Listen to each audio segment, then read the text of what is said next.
ചെമ്പനീർ പൂവിന്റെ പുതിയ പ്രൊമോ വന്നിട്ടുണ്ട് കേട്ടോ. അപ്പൊ പ്രൊമോയിൽ കാണിക്കുന്നത് ഇതുവരെ തിരിഞ്ഞു നോക്കാത്ത ഇഷ്ടമില്ലാത്ത സച്ചിയെയും രേവതിയെയും സ്നേഹിക്കുന്ന ചന്ദ്രയെയാണ്. രേവതിക്ക് കാല് വയ്യാത്തത് കൊണ്ട് തന്നെ രേവതിയെ നോക്കുന്നതാണ് ഇപ്പൊ ചന്ദ്രയുടെ പ്രധാന ജോലി. അങ്ങനെ രേവതിയെയും താങ്ങി പിടിച്ചുകൊണ്ട് ഉള്ളിലോട്ട് പോകുന്ന ചന്ദ്രയെ കാണിക്കുന്നു. ഇത് കണ്ട് നമ്മുടെ സച്ചിക്ക് എന്തോ ഒരു പ്രശ്നമുണ്ടെന്ന് തോന്നാണ്. അപ്പോൾ അച്ഛൻ്റെ അടുത്ത് പറയുന്നുണ്ട്, ഇതുവരെ രേവതിയുടെ മുഖത്ത് പോലും നോക്കാത്ത അമ്മ ഇപ്പോൾ രേവതിയെ പിടിച്ചോണ്ട് പോകുന്നു, എന്തൊക്കെയാ ചെയ്യുന്നത്, എന്തോ ഒരു ദുരുദ്ദേശത്തിൻ്റെ ഇടയിലുണ്ട് എന്ന് പറയാണ്.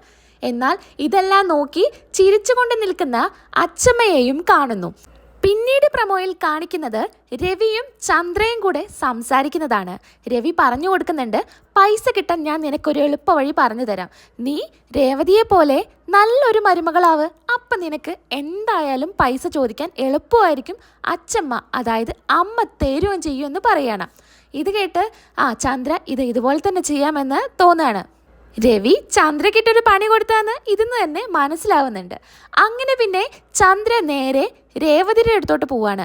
അങ്ങനെ രേവതിയുടെ കാലൊക്കെ പിടിച്ചും കൈയൊക്കെ പിടിച്ചും ഇങ്ങനെ ചോദിക്കുന്നുണ്ട്, നല്ല മരുമകളാവാൻ എന്തൊക്കെ കാര്യങ്ങൾ ചെയ്യണമെന്ന്. അതും മരുമകളോട് അമ്മായിയമ്മയാണ് കേട്ടോ ചോദിക്കുന്നത്. എന്നാൽ ഇത് കേട്ട് നമ്മുടെ സച്ചി ജനലരികിൽ തന്നെ നിൽക്കുന്നുണ്ട്. ഇത് കേട്ട് എന്തോ ഇവിടെ ഒരു കളി നടക്കുന്നുണ്ട് എന്ന് സച്ചിക്ക് മനസ്സിലാവുകയാണ്. അങ്ങനെ എല്ലാ തരികിടയും പ്രയോഗിച്ച് അച്ഛമ്മയുടെ കയ്യിൽ നിന്ന് പൈസയും വാങ്ങിച്ചു പോകാനുള്ള അടവാണ് ചന്ദ്ര കാണിക്കുന്നത്. എന്തൊക്കെയാണ് നടക്കാൻ പോകുന്നത് എന്ന് വരും എപ്പിസോഡിൽ തന്നെ നമുക്ക് കണ്ടറിയാം. അടുത്ത വീഡിയോയിൽ നമുക്ക് വീണ്ടും കാണാം. അതുവരെയ്ക്കും എല്ലാവർക്കും ടാറ്റാ.